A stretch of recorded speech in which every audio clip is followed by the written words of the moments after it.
Today I'm making chocolate chip cookies filled with a toffee cheesecake filling. First, in a bowl I have 1 bag of chocolate chip cookie mix. Then, following the directions on the back of the box, I'm going to add 1 egg and 1 stick of softened butter. Mix that up until the dough forms.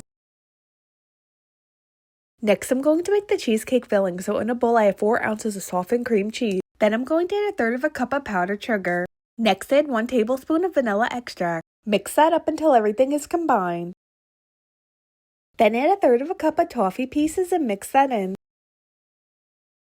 Now I have a muffin pan with liners in it. First, I'm going to add a scoop of cookie dough into each muffin and then press it in. Then add a scoop of the cheesecake filling into each one. Then take another scoop of cookie dough and then flatten it out and place it on top of the cheesecake filling, and do that with each one, and then bake this at 350 for 20 minutes. Once the cookies were done, I let them cool completely, and here's an up close look at the inside of the cookies.